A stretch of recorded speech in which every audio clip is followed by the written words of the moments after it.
Welcome to GS Podcast number 129. I'm Stephen Knight. Hope you're all well. Very pleased to be bringing you a conversation with Jay Shapiro, no relation to Ben. He's the filmmaker, or one of the filmmakers certainly, behind the new documentary Islam and the Future of Tolerance. More on that momentarily. Few quick notice board items. There's been a lot of, brouhaha, controversy, goings on surrounding Patreon at the moment. Patreon, the content creator platform that allows you to support people such as me for producing fine podcasts and videos and various other things. It's not been a good week for me personally. This is about me. Basically, Carl Benjamin, aka Sargon of Akkad, got banned without warning from Patreon. They basically just wiped out his £12,000 a month income, $12,000 a month, should I say, income without warning overnight in one swoop. Now, I'm one of the little guys in this argument, really. I don't even earn enough on Patreon to make ends meet, pay the mortgage, live, etc. I don't earn enough for a living. It sort of supplements my existing wage that I get from my full-time job. I did harbour a delusion of maybe becoming a full-time content creator in the new year. Scratch that now, because I'll explain. I'll tell you.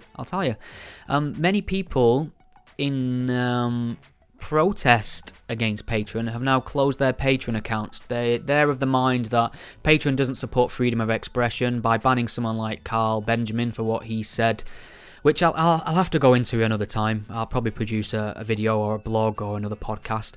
But their point is, it seems politically motivated. They don't seem to uphold the freedom of expression that many political content creators would prefer.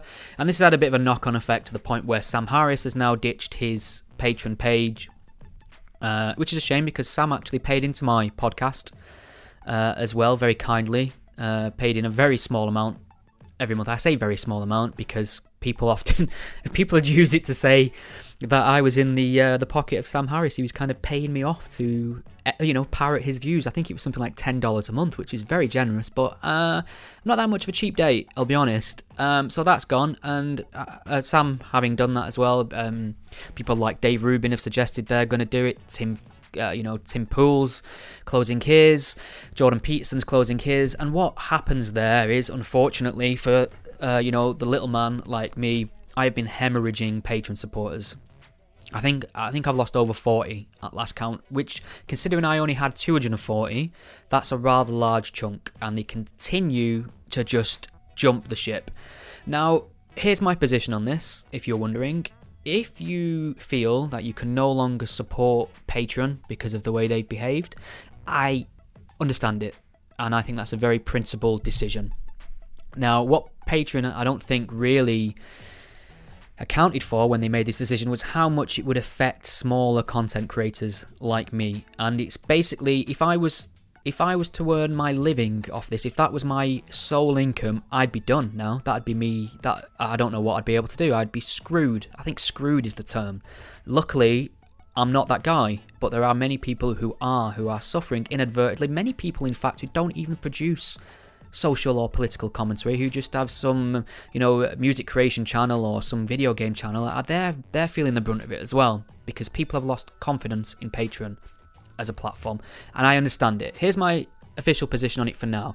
If you can, please continue supporting me on Patreon until we know what's around the corner when the dust settles, what the alternative might be, because think of it as not hurting Patreon, think of it as hurting me.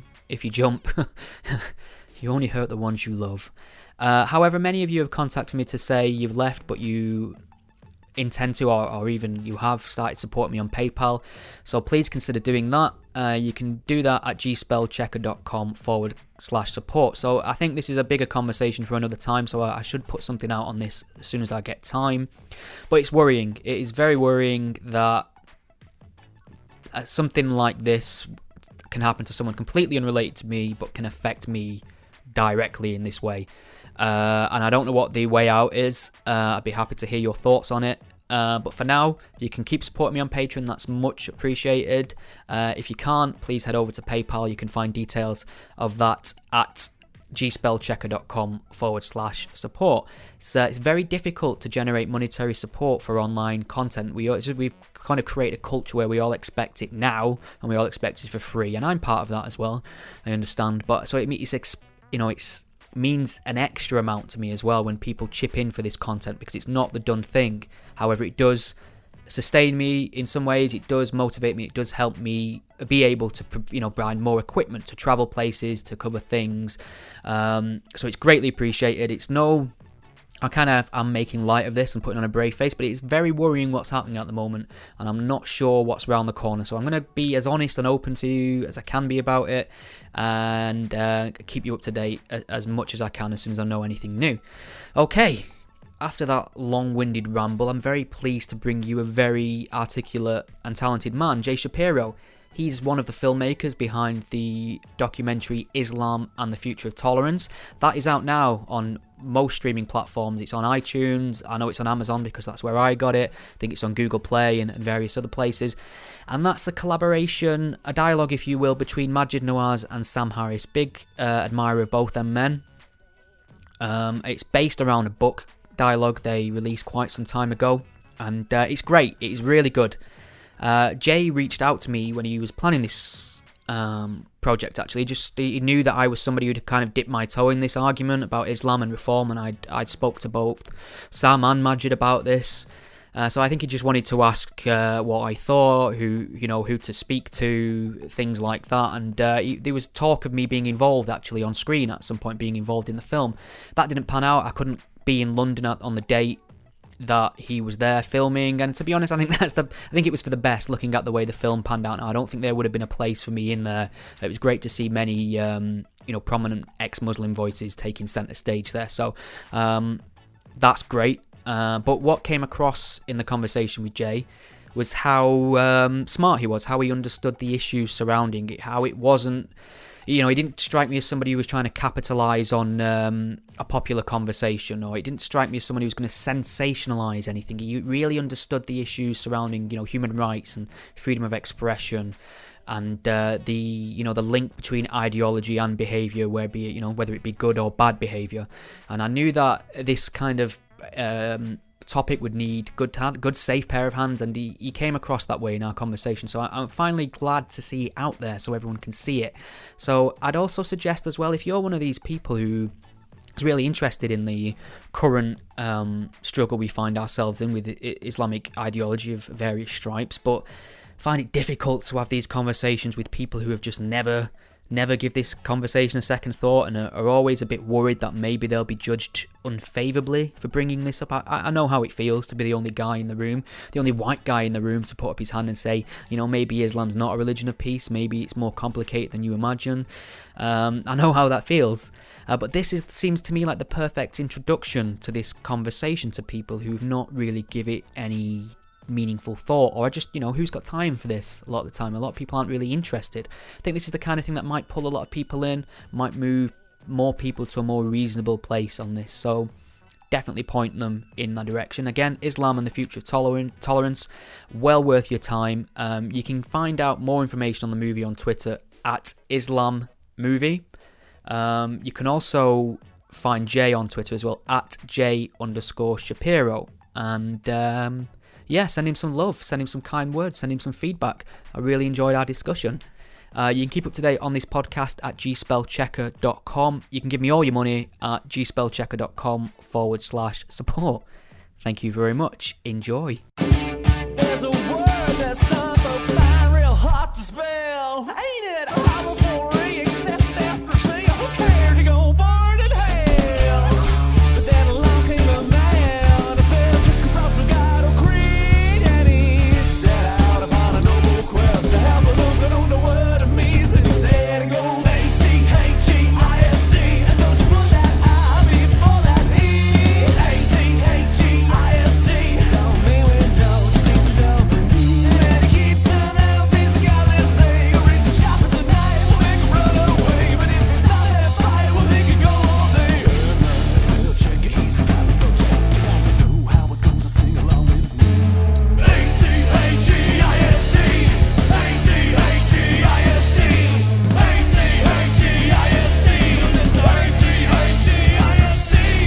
I'm very pleased to welcome filmmaker Jay Shapiro to the JS podcast. Jay, how are you doing? I'm doing well. Thanks for having me. You're very welcome. We have Islam the movie, or Islam and the Future of Tolerance. I think it went for a few title changes, didn't it? There was like an old Twitter handle, I think, with that one, which was just sort of a placeholder that I hope no one takes seriously. Yeah, we are not trying to make a comprehensive film about what Islam is or isn't. Hopefully that's. Yeah. So it's out there for the world. I've seen it. I loved it. It really pulls together a lot of big topics. So I'm really looking forward to going into a bit more detail with you on the podcast about it. But before we do that, maybe you could tell us a little bit about yourself. How did you get into filmmaking, and what was you doing with your time leading up to the genesis of this project? Yeah, that's the sort of life story version of it. I've always loved the medium of film. The really quick crash course of that is, I went to school, university, thinking that I was going to go into writing, short stories and that kind of narrative kind of stuff, and then started writing some screenplays and then decided, let me just try to film them. And I think that's the first time I fell in love with sort of the art form of filmmaking. But I've been doing the documentary thing, for maybe 15 years now. Made a couple other films. This is the first time I've dove into this kind of subject matter or anything like this, intellectual. Had some success with a film about a Ugandan baseball team. It was called Opposite Field. So they were the first African team to play in the Little League World Series in the U.S. and more of a classic kind of backpacking through Africa documentary. It's called verite documentary, to use a jargon term from the film world. Made another film about an international law competition called All Rise, which was a lot of fun. And then this one. So, I was clanging around professionally doing this work, but behind the scenes, I was following the conversation with people like Sam Harris since 9/11, really reading his books. Was a big fan of the way he was thinking, came across Maajid and was a big fan of him as well.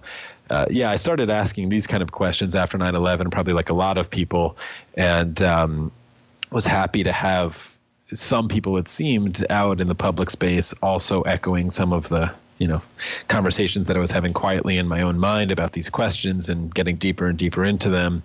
I don't know if that sort of haphazardly answers it, but there you go. Right. Well, so I suppose the trigger point for the idea to make a film on this topic was the written collaboration between the two men. And I was wondering, at what point did you approach them about making this into a film, or did they approach you, or how did that happen? No, I reached out. You're exactly right. It was maybe like a lot of us who've been following this conversation, I was sharing a lot of the frustration that someone like Sam seemed to be expressing when he was having just, an endless bevy of failed conversations on this topic, or at least being misunderstood, or whether it was willfully or not, just hitting a brick wall constantly on this particular topic. And I was experiencing that in my own personal life. I don't know if you or your listeners also, run into that probably. Yeah, probably still. And then I read the book. Yeah. And to back up even just a step, I remember watching that debate between Maajid and Ayaan and Douglas Murray, which we feature in the film. It's still online, Intelligence Squared. It's a really fantastic debate to watch all the way through. The motion was Islam is a religion of peace. I remember watching that and sort of dismissing Maajid as just another one of these people who didn't want to have a serious conversation about it and was, just another apologist, sort of just, dismissing it altogether. And then when I saw Sam was working with him again, I was just wondering myself, did I miss something there?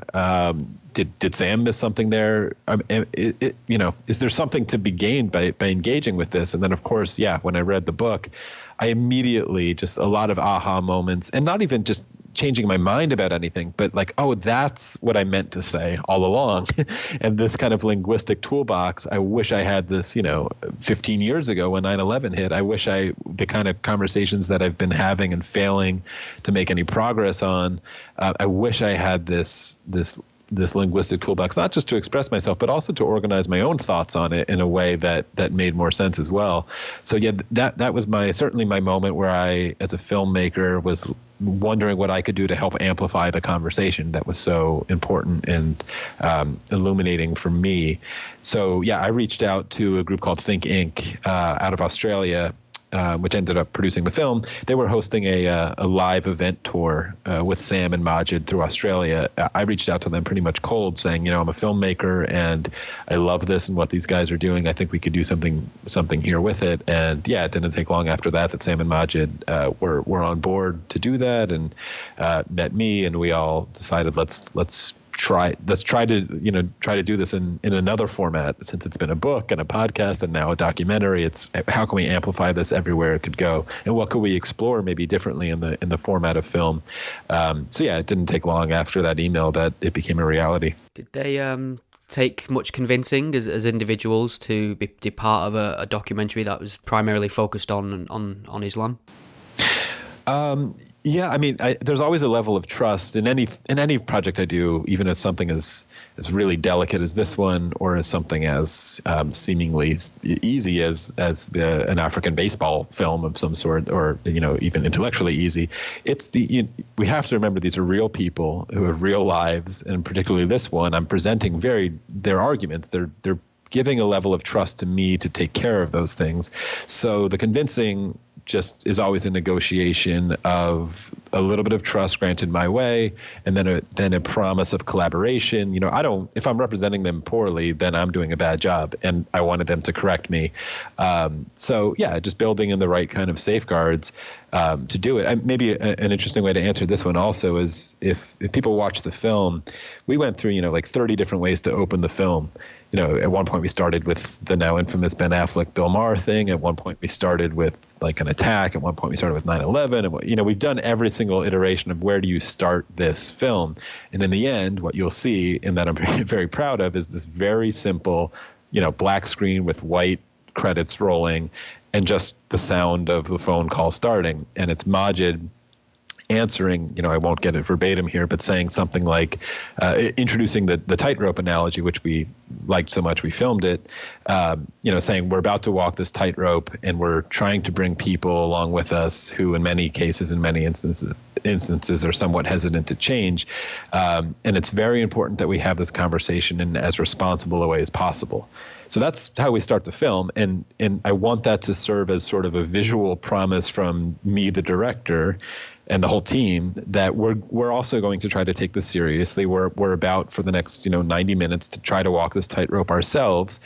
And I'm sure we'll slip, I'm sure we'll fall, but it's our intention to stay on it. It's our intention to walk it. And if you can grant us a little bit of that slack to that this is our intention, that's what we're going to try to do. So that spirit, from the very beginning, when I reached out and talked to Sam and Maajid and Dash Amela and Susie Jamil, who were the co-producers from, and Dash as the co-director from Think Inc., that was always the spirit of we're going to try to take this seriously and walk that tightrope ourselves. Yeah, so I suppose on one hand you've got this delicate tightrope analogy you gave to walk and give the best possible message on this topic as you can, but there's also the secondary factor of the reality that poking at this topic, either via art or criticism, can have some very real-world security implications for you personally. And this can be, you can be intentionally provocative, or you can even upset certain, fundamentalists within the religion by accident. It's difficult to know where the line is sometimes. And I was just wondering how much of that factored into your decision to take this on. Yeah, well, I don't know if my mom's thrilled about that part, but yeah. I guess I just, not to I guess I just think it's worth it. We don't have a choice here. I think it's a worthy cause. If I'm taking on any security risk and I don't want to overblow it, I'll take it. And that's just part of the risk, I guess, any of us take by embarking on this stuff. But hopefully people who see the film on any side of the political spectrum, it's like for 2 years I tell people that I'm making this film, or friends and family, or even strangers, and they sort of cringe and make that face like, "Ooh, you're gonna do that," and now that they've seen it, they're all like, "Oh, it's fine, it's great," and I'm like, "Yeah, I know. That's sort of the point. Is like the water's fine, and we need more people to not be afraid to broach this topic." So hopefully it serves some of that aspect as well. But I want to answer it almost in a slightly different way. We actually got a question similar to this in our Q&A in LA, where in these particular kind of conversations, and I'm guessing a lot of the audience that you have as well, obviously this notion of free speech just is central to all of the conversations. And what is free speech, and what is hate speech, and what is inciting violence? All these really very difficult lines to draw, and I think a lot of people, understandably, can become very enamored with the notion of becoming a free speech absolutist. And legally, this is also, I think, Sam's position that he mentioned on stage. Legally, I am a free speech absolutist. I don't think laws against free speech are any good. But we have to, it's not so simple practically or psychologically to be a free speech absolutist. And I'll just draw a simple kind of thought experiment with that's rather easy. Let's say you're an event planner and you have people someone wants to give us a speech, and let's just say it's a speech where the content of the speech, and they're going to tell people about a pedophile ring that operates out of a certain pizza shop outside of DC, just to bring some crazy example that no one's ever said before. And let's say there's 100 people in your audience, and again, this is a thought experiment, and you know everything about everyone in that 100. You've done like tests on them, and you've scanned their brains or whatever. And let's say half of that audience you think is really susceptible to believe crackpot ideas or bullshit ideas when presented to them. And then half of that half takes them really seriously and wants to do something about it. And then half of that half actually does something about it. And then half of that half has weapons. You're down to literally like 2 or 3 people who might be an actual threat when hearing this idea. But as an event planner, you have a moral quandary where you are accepting the risk of that happening by allowing the speech to go on. Now, there's also, of course, a risk it's not so simple there, saying, oh, well, then don't let it happen, because we know, of course, there's a risk by shutting down the speech. There's a risk either way there. And in something like the topic of Islam, shutting down the speech, I would argue, and I think the last 17 years have borne out post 9/11, that shutting down the speech carries more risk than allowing the speech, even if the speech is imperfect. But like all good moral dilemmas, the impetus should be to try to design a world where we never end up in them, because everything is bad there.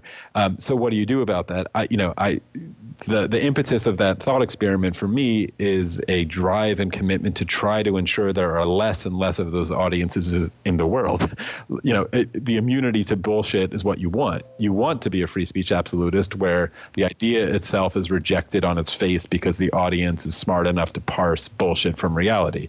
That is a matter of education and promotion of science and all these lovely things that we really ought to commit ourselves to. And hopefully this film serves in some way as that as well. It's not just broaching the subject, but trying to, if we can spread the message and amplify the conversation, have less and less audiences that can hear an idea and go do something really stupid about it. Even if the idea is not 100% perfectly expressed, it's an invitation to conversation. So I don't know if that totally answers it, but maybe it answers it that there are security risks no matter what we do here. And I guess I'm willing to take on whatever increase comes my way, or Sam's way, or Maajid's way, because it's worth it here. And by not having the conversation, there's risks as well. So there's no easy way out of this one. Absolutely. What I really enjoyed about the documentary is how many different aspects it pulls together. So there's a focus on the far right problem. There's a focus on the failure of the so-called liberal left. We talk about reform. We talk about interpretation.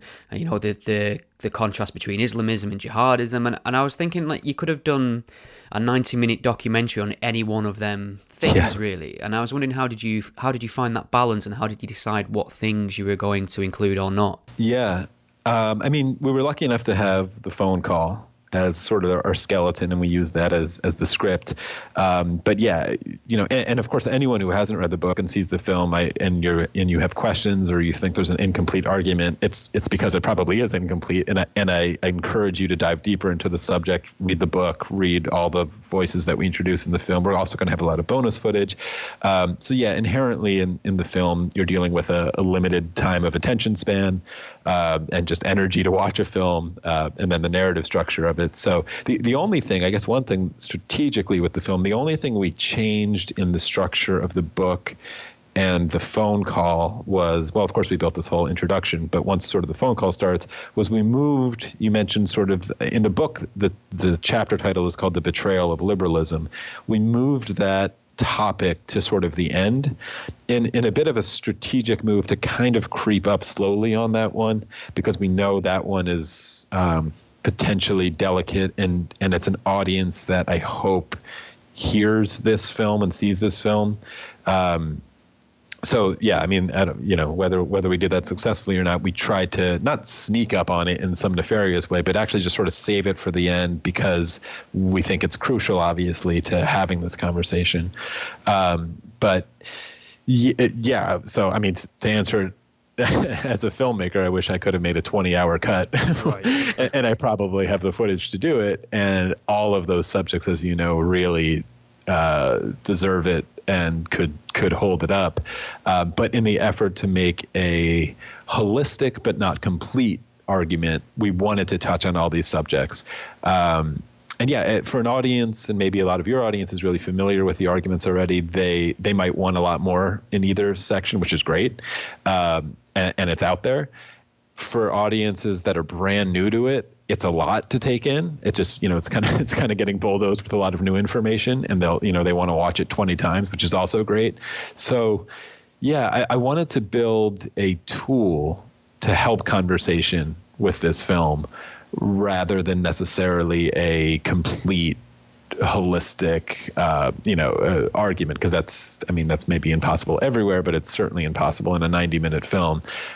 So yeah, you could look at it like a college course 101 of like, here's an introduction to this entire quandary, and a lot of things to think about. And it's an invitation to keep thinking about them. Stylistically also, I guess there's no spoilers in this. There's no way it really ends, but we end it aesthetically with the two men back at the restaurant that they first clashed at.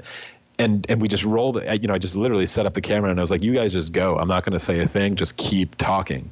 And we just roll the credits over this static shot of the men continuing the conversation, because I want it to be clear to the audience that that's the point here, it's just there is no end in the film to like, oh, we solved it. Here's the answer.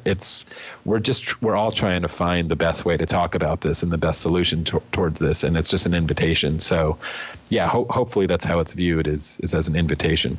Absolutely, yeah. I think I said to you before we started recording, it felt very much like a primer on these topics, geared towards people who've not really considered it much, or dipped their toe in them waters, and that's what we want, really, don't we? We want to reach out to people who've never really give this much consideration.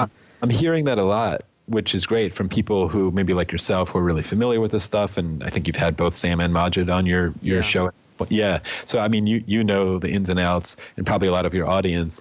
But I'm hearing that from a lot of people in the conversation who are like, oh, this is great. I want to send this to, my buddy who thinks I'm an asshole or just someone who like just doesn't seem to want to approach it. It may be more like an olive branch in some ways, as a tool to be like, oh, maybe this film tries to do a little bit what I've been failing to do, or might challenge you in some way, or the point isn't to be provocative, clearly, with the film. It's really, like I said, to build a tool for all of us of any part of this conversation, or people who've been afraid of it, to approach it. Like I keep using that analogy, like the water's fine, come in, even if you disagree with every word in the film, great, like there's a space, come in and let's talk about it. Did you experience any resistance at all from any sort of Muslim interest groups or things like that? Not yet, really. There's been a lot of encouragement from a lot of Muslim groups. MALA, the Muslim American Leadership Association, is aware of it, and hopefully it's a platform for them to engage in conversations. I think the very first question we got in the very first Q&A, we did two special events, one in New York and then one in LA. I think the very first question in the first Q&A was about like, I hope you're prepared for the Muslim backlash of this, right. which is a great question and interesting. There's also, Maajid has his own standing in the Muslim community, which is challenged very often, and a whole other subject that he has to deal with. He's in a pretty difficult, unenviable situation most of the time. Yeah. So far, I haven't received it directly. It may come, but I hope, it's hard when there's a book out there or a speaker's entire career, when someone criticizes it's going to be hopefully somewhat easy for us if we receive that kind of backlash to just point to the minute mark of like, yeah, we hear you. Like we tried to touch on it really briefly here. What do you think? Again, it's like an invitation to conversation. If you think Maajid has everything wrong, if you think Sam has everything wrong, I even hope that is somewhat at least pointed to in the film of, this, we don't claim to have some magic solution here. It's an open debate. So I'm sure that is coming to a certain degree. But yeah, hopefully it's not, out of malice. None of us filmmakers who made the film are doing it to start fights here.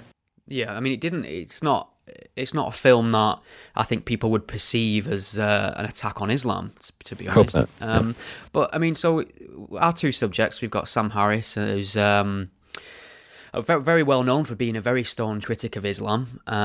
He's also an atheist, an unbeliever, and then you have Maajid, who is a Muslim, a practicing Muslim, but I think by his own description, not devout. But he's all for reforming the text and trying to find a way out from those scriptures that is a more peaceful reinterpretation.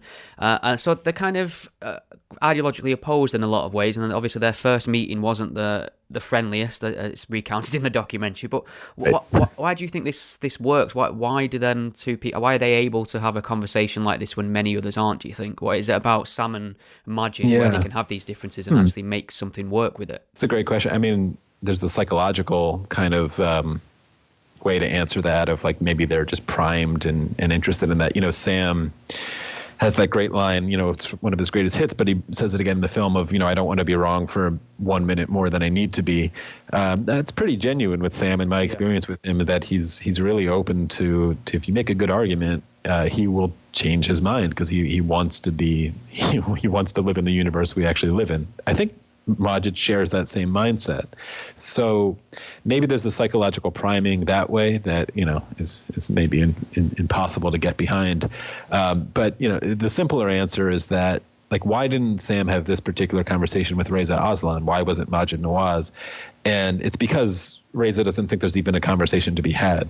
It's the denial of the problem versus someone who accepts that someone who asks the kind of questions that Sam asks is not crazy or is not a bigot or is not just, worshiping the state or these kind of things that you hear.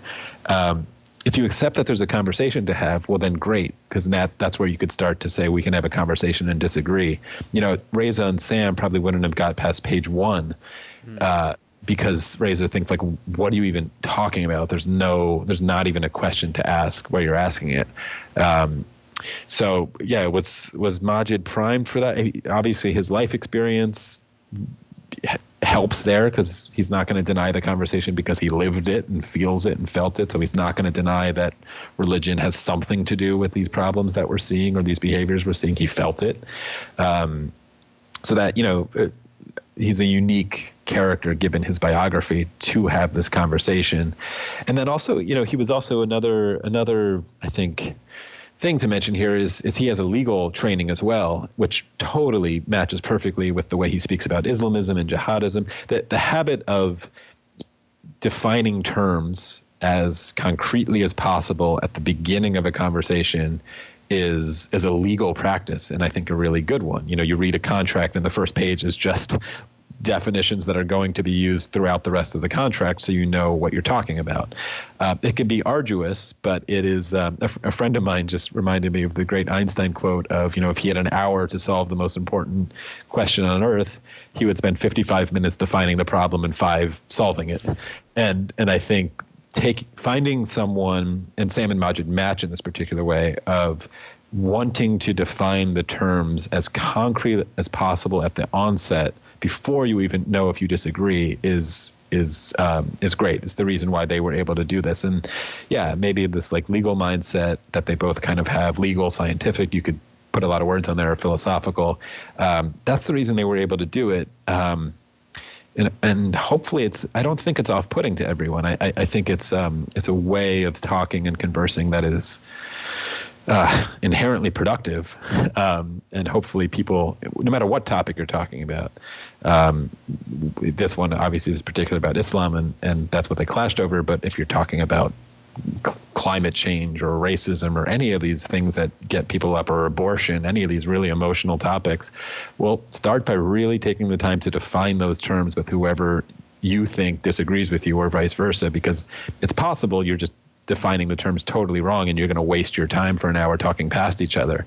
Sam and Maajid defined the terms well, and that's, I think, why this worked. I'm just trying to think in terms of the timing. Had Maajid already been denigrated as an extremist by the Southern Poverty Law Centre? Had you started the project before that happened? Did it happen during? It was literally 2 days before we started filming with him, right, so that article came out. You're about to embark on a documentary. I would looking over it, I would think it is more focused towards Maajid's life and experience than Sam's. He seems like the dominant subject of the piece, and you suddenly you've got a documentary coming out where the lead subject is been designated as an extremist. So what goes through your mind there? Well, I mean, the urgency that this conversation was needed certainly went through. Of like, gosh, people really are lost on this one. The harder challenge was, as I alluded to it earlier, but talking about what they called in the book, the betrayal of liberalism. That section of the book that we were going to talk about and ask questions about, it was very hard to get him to engage in the, what I was trying to do as a filmmaker of like, okay, let's give them all of the benefit of the doubt that their intentions are good, and let's try to like see where we go. That was a lot of gritting of his teeth at the moment, because he was obviously rather wounded by what he just experienced. But he did a pretty wonderful job, and maybe you could even see it in some of the shots with like his arms crossed. There's an extra layer of kind of anger there, and totally understandable, or let me call it exacerbation, better than anger. He's exhausted by trying to fight the fight on all sides, and that has to come at him as well.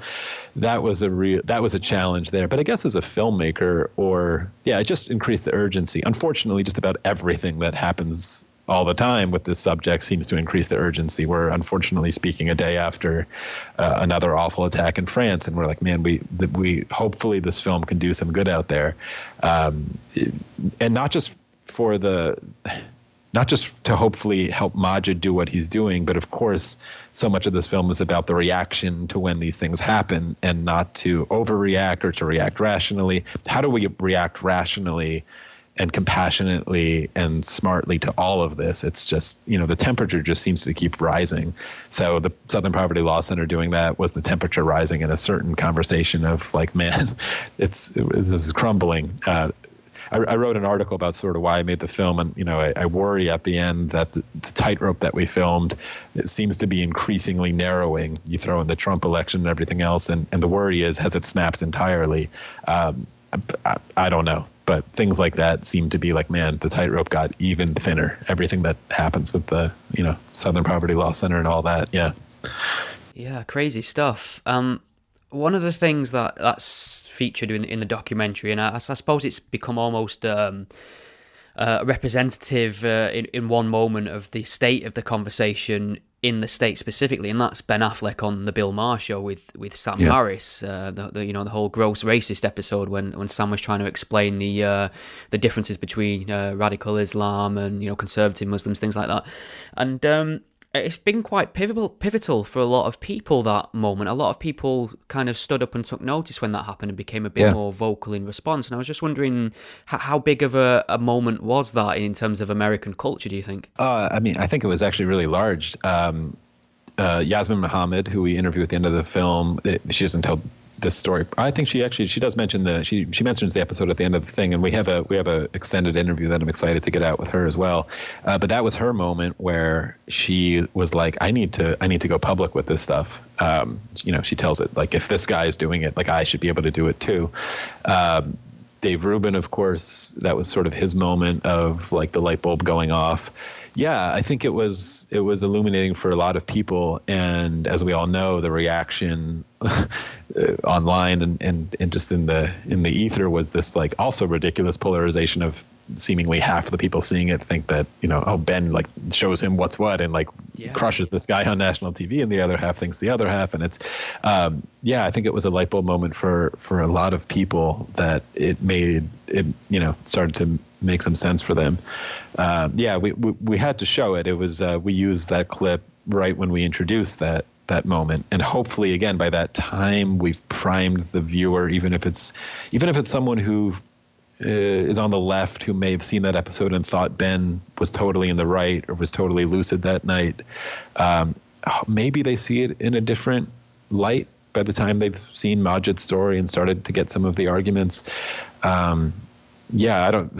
I don't know. I think it's still the most streamed like clip on Bill Maher's YouTube page or something. Did you reach out to Batman for participation? No, gosh, I hope he can see it. Yeah, I would love to. I mean, I haven't reached out to any of sort of the obvious challengers of this film, the Linda Sarsours of the world. I haven't done that, and I don't know if I will. I hope it can serve as sort of just a beacon of an interesting conversation. And again, whatever Ben does, I hope he sees it. That'd be great. And I hope he would want to engage with it fairly. I think there's a lot. And I know Maajid and Sam would be willing to, whether or not he would be willing to, would be an interesting thing. This term, I think Eric Weinstein's been using it a lot lately. Maybe I first heard it from him, of the quote unquote exhausted majority. I think it's great. I don't know how the view from over on your side of the ocean is, but you get this sense that people are just getting exhausted by the just endless bullshit on both the left and the right that they're hearing. And there's got to be some quiet, voice in their head just wondering, like, there's got to be a better conversation out there about this topic or like any other topic. And I hope this film is sort of just a beacon, a little like, light in the corner where they're like, oh, what's happening over there? And maybe they come to it. I guess I'm trying to answer it of like, I'm not throwing this over the wall of, this dissent as a little paper airplane to be like, hey, watch this, and like, throwing it at them. I would love for them to find it. And I think more and more people will find it on their own, because it's the noise out there is so damn noisy on all these topics. And it's exhausting not even being in it, just looking at it. I can't imagine someone entrenched in it not just getting exhausted. Hopefully Ben at some point is exhausted with where he is, and he could find this. There's a lot. I have no animosity towards Ben, and I think it doesn't help. It's funny. It's a funny meme. Maybe he wasn't on his best that night or whatever, but I still extend everyone the benefit of the doubt. But some people just aren't in the right place to have a conversation. I mean, if this film wouldn't have happened, this conversation between Sam and Maajid wouldn't have happened, 10 years earlier. Maajid's in a prison and, trying to bring about the caliphate and all these awful things. So people can change, and the world can change, and we can have some hope that people can shift their views. Unfortunately, there's a lot of seemingly gravity towards being entrenched at the moment. But let's just remain open. But I'm not trying to go out there. If you want to email him and get him, that's fine. I was very, very, very pleased to see Ayaan Hirsi Ali featured prominently throughout the documentary as well, and she's a personal hero of mine for many reasons, and I was just wondering what your experience of working with her on the film was. Did she take much convincing, and is there much more from Ayaan that we might see in some bonus features? There's definitely an extended interview with Ayaan. She's a hero of mine as well.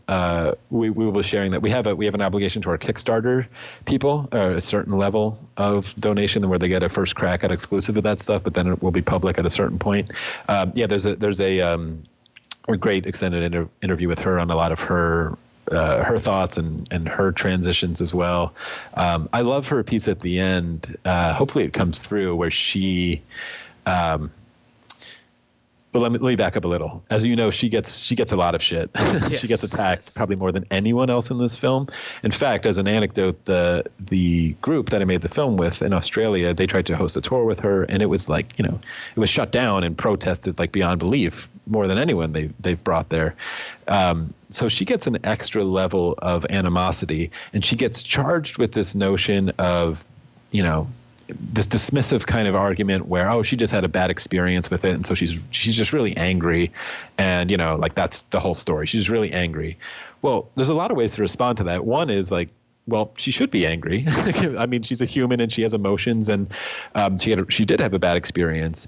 But then also take her arguments as they are, and then also she's tried a lot of runs at this thing, including in her most recent book, taking a bit more of the reform-minded effort of like where she did this Medina-Mecca split. Whether you think she's wasting her time or not, it's kind of besides the point. It's like give her the benefit of the doubt of being intellectually serious about her efforts here. But then at the end of the film, we put in this clip of her kind of engaged in one of these classic someone yelling at Ayaan on stage things, and it gets really hot. And she talks about and has almost this moment of reflection of, she admits, she's like and we all have felt this, I think, where she's like, I've engaged with people and debated people that I've clashed with and thought, I never want to see this person again. I don't want to talk to them ever again. And then she says, but I have to get over that within me. And then she points to Sam and Maajid doing this wonderful job of accomplishing exactly that. It took them 4 years of some cooling off time, but were able to do it again.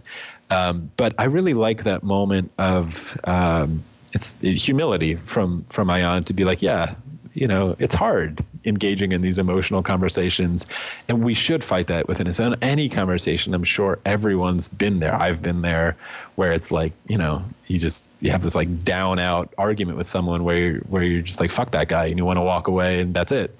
But that's not helpful. We know that point is just like emotionally might feel good for a second, but we know we've accomplished very little if that's where we leave it, especially if it's a friend and we've had those, or family members.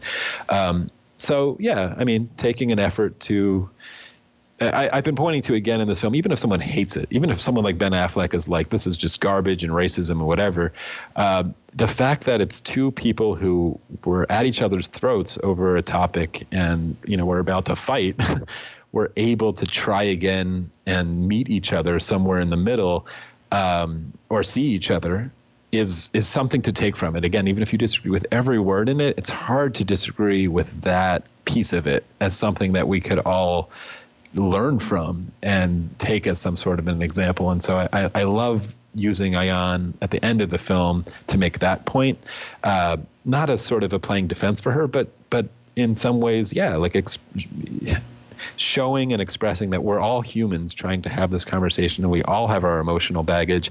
And yeah, Ayaan's story, she has a right to be angry, and we ought to be okay with that. Yeah, absolutely. I mean, it's interesting as well.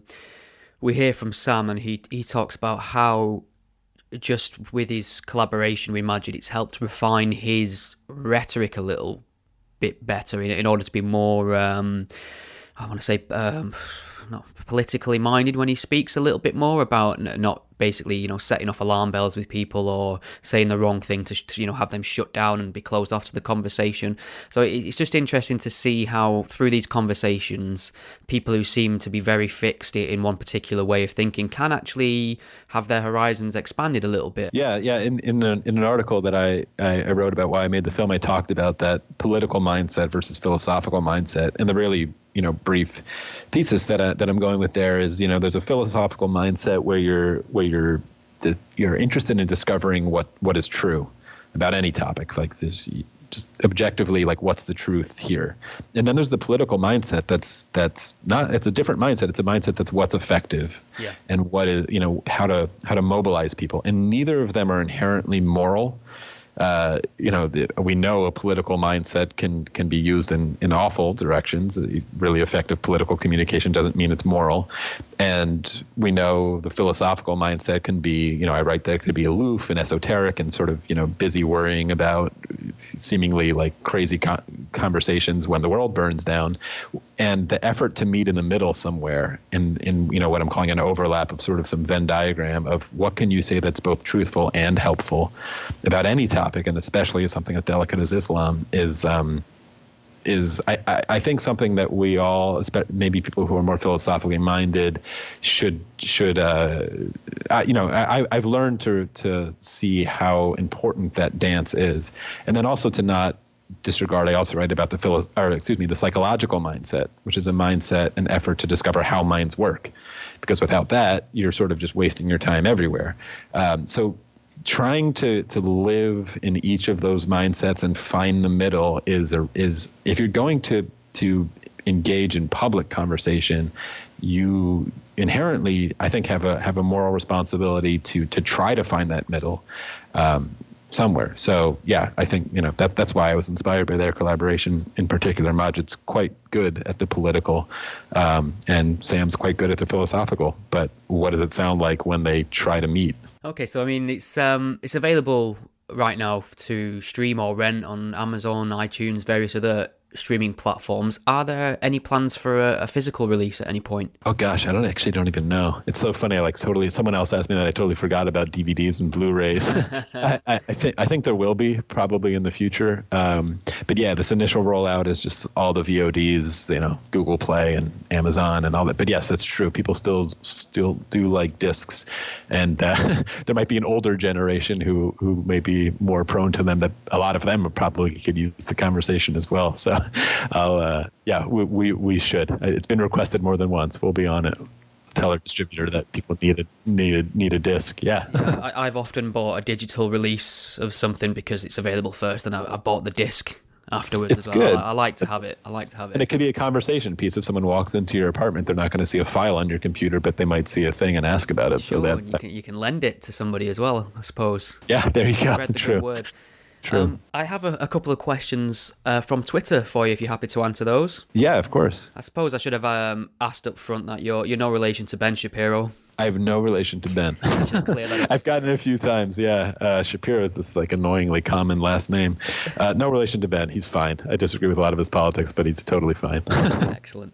Okay, so a gentleman called Reed Nice Wonders asked, what are your thoughts on the Ideas Beyond Borders Arabic translation project? So I don't know how much you know about that. I know Faisal Al-Mutar was in the film, and I think I saw Melissa Chen get a name check in the thanks at the end of the documentary. So what's your thoughts on that? I am intimately involved with them, actually. Oh, great. So they're based here in New York, and I've actually done a video with them with Steven Pinker, who was doing a little sort of pitch to help translate his book Enlightenment Now, which what I think about it is it's just awesome. I'll spill the beans a little bit. This isn't like a solid thing yet, but I am poking around and working on, and it's going to be a long process of a documentary project about, not particularly Ideas Beyond Borders project, although they're going to likely be consulting.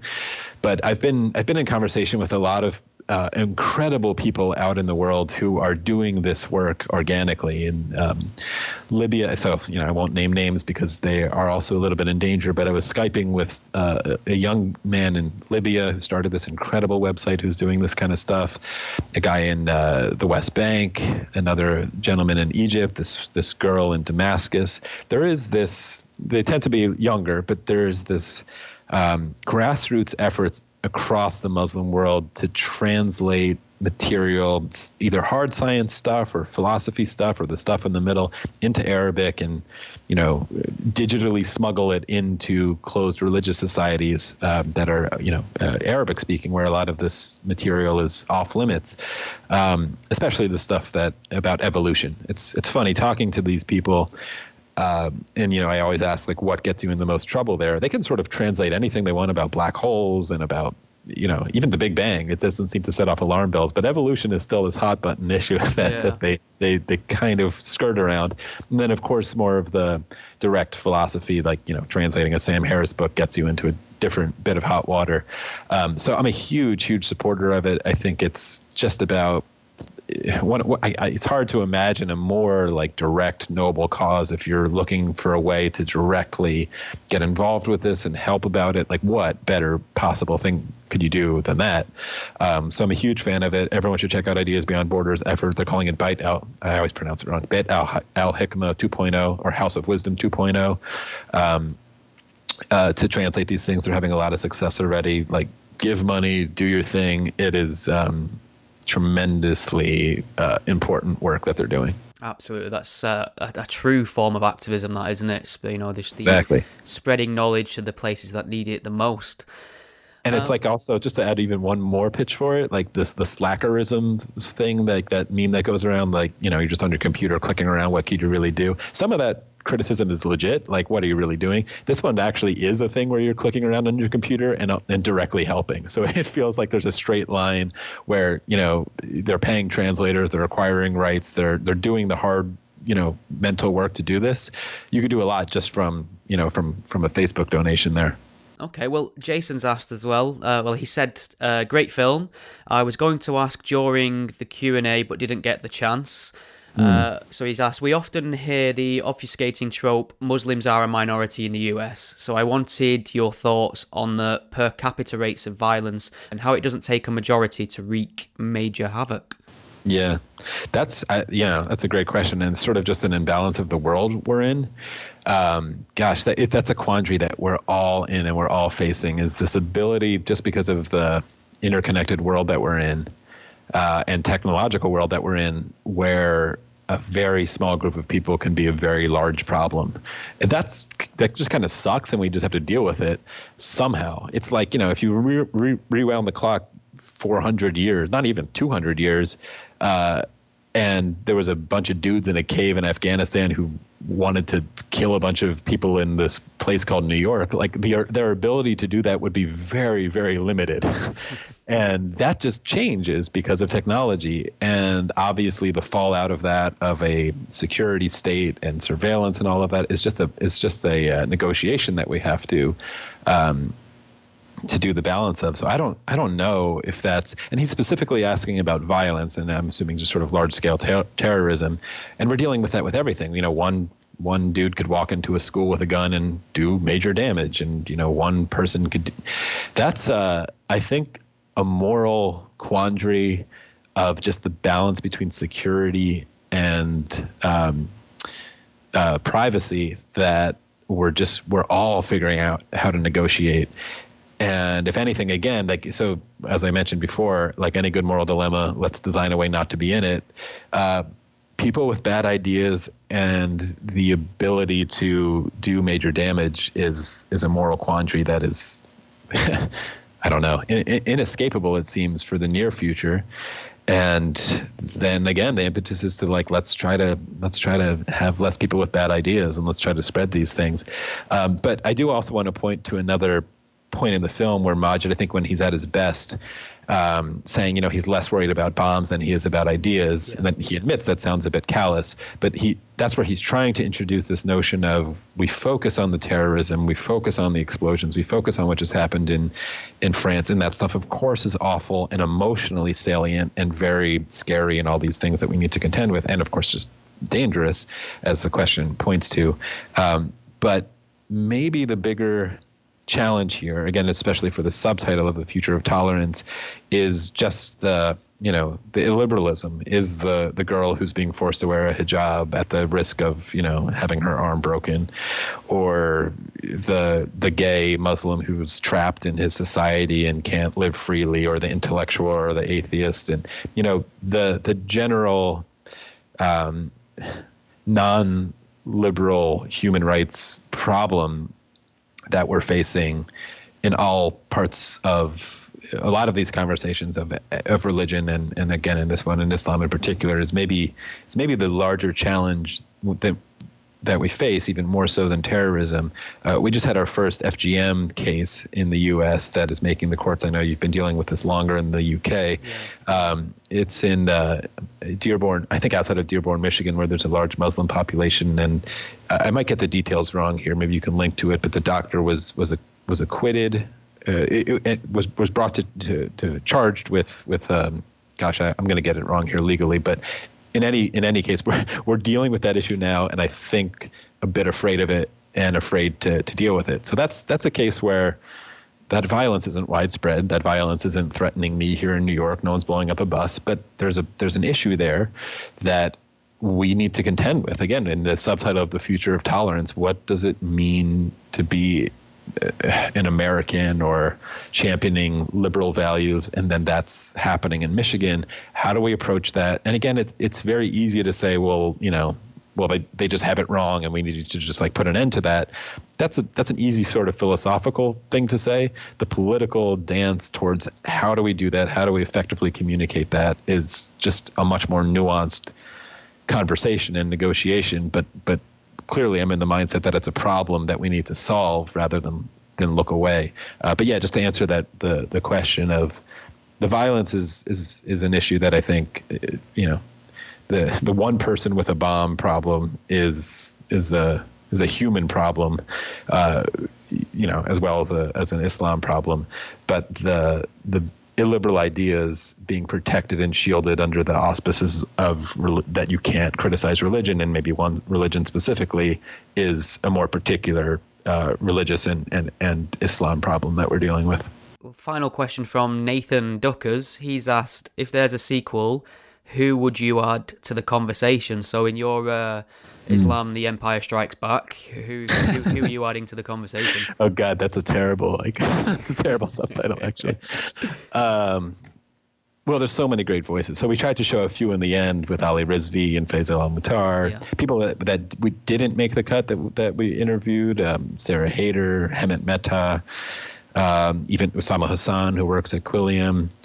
I think it would be, I was really exposed to the very lively debate and conversation within the ex-Muslim, I'm going to say versus, although I think it's silly, the ex-Muslim versus Reform Muslim kind of strategies of the, Maajid is not everyone, some people think he's wasting his time. Yes. And a lot of ex-Muslims think that he's wasting his time with this effort.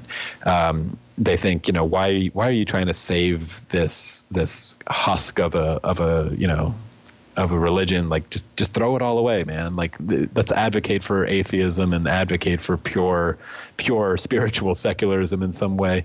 I'm somewhat agnostic again on what the right solution is there. I tend to agree to a pretty strong degree with those ex-Muslims actually, but I will say this, and this is the best defense of Maajid that I have nothing to contend with, and I think I don't know how anyone does. Maajid lived it. And in his experience, my best defense is he is trying to be the voice that he didn't hear when he was 15 years old. When he's in England and having this identity crisis and being chased by neo-Nazis and whatever's happening in his life there, and he's running down the street and he turns the corner, if he saw Sam Harris presenting atheism, versus what he did here, which was Hizb ut-Tahrir, clearly he went the way he went. But he's obviously, if he could put himself in a time machine and appear on that street being like, hey, here's this reform Islam kind of pitch where you can dig into your Muslim identity here and be proud of it and wrap yourself around it, whatever that means to you at this moment as a 15-year-old, but you don't have to be an Islamist or a jihadist. I think just doing that thought experiment in his own mind, he would listen to himself. And that's, of course, literally what Quilliam tries to do a lot of their work now, to try to be that voice. I don't know. Again, like I'm agnostic even to that, but it's hard to contend with that kind of argument for Maajid. So I think it's pretty silly to try to get in his way of that. But of course, the negotiation goes on. So if I were to make a sequel, it would dive deeper into that, ex-Muslim versus Reform Muslim strategy. When it comes to that, when it comes to talking specifically about Islam and Muslims and the idea of reform, when we're talking about tolerance, when we're talking about the reaction to this, people like you and I who didn't grow up in that tradition, and maybe our worry about things like the regressive left and or the far right reacting to this stuff, I think obviously there's much more to dig into. I don't know. I can't pick out like two people if we were going to do another just like one-on-one conversation as a sequel. But I don't even know who it would be. Yeah, let's do Ben Affleck. If we actually got Ben Affleck to talk to, who would it be here? I don't even know. Someone who's maybe seen the light a bit of the regressive left problem, but maybe hasn't overcorrected to a significant degree. I'm not even sure who that would be. I don't know who Ben's talking these days. Maybe you. Okay. Let's do that. Possibly. Yeah. I'm on board. Jay, this has been great. It's been very nice to catch up with you, and I genuinely love the movie. It's Thanks. it's something I feel comfortable pointing people towards who have had no kind of who have no dog in this fight or have not really thought about it, because I think, like as Maajid says at the start of the film, it's important that we have this conversation responsibly, and I feel that's what the documentary is. It's a very responsible look at all the issues, and I think it's a great introduction for people who are not really familiar with this topic. So I'll be evangelical about it, spreading the word. Thank you. Yeah, I really I appreciate all the kind words. It's not perfect, but it's an effort, and I think that's what we all should be shooting for these days. Excellent. Is there anything else at all you'd like to get in to my listeners before I let you get back to your afternoon? I have no idea. I have no idea at this point. It's I love what you said about it. It's just help spread the word. If you liked it, help spread the word. If you hated it, tell us why. It's just an invitation. And then keep sharing it and all that, and then it'll be on streaming. Oh, maybe one thing that would be good to get in is as you've mentioned a few times, it's on the online platforms and VOD at the moment, so you can certainly go find it. But we do have avenues to do screenings. We have an educational distributor called Torch Films that is great and going to be working with university screenings and all that. We also have a deal with Fan Force if you want to do those kind of screenings. We're going to try to make it easy to let people show it, do panel discussions, whatever needs to be done. Because again, I hope it's a tool for discussion. So that's just another thing to consider with it, that hopefully it doesn't remain as a purely online conversation. We need to see each other in real life too. Absolutely. Okay, Jay. Well, thank you very much for coming on and talking to me for an hour about it. It's been great. Yeah, it's been awesome. Thanks, man. Thank you for listening to the Godless Spellchecker podcast. The podcast is a one-man operation, produced in my spare time away from my day job, and I love making it for you. If you enjoy what you hear, please consider lending some support. The show is entirely listener-supported. I don't sell anything, I don't run ads, and given the alternative and unpopular focus of my content, it's very unlikely to find a sponsor. So there are a number of ways you can support and chip in and help improve the show and give me more time to produce more content. You can become a patron supporter and pledge a monetary amount per month or per episode by visiting patreon.com/gspellchecker. If you can't lend monetary support right now, don't worry, there's other ways you can help the podcast too. You can share it on your various social media networks, or take a moment to leave a review wherever you listen to it. Your support is massively appreciated. Thank you. Think we've all learned something here today?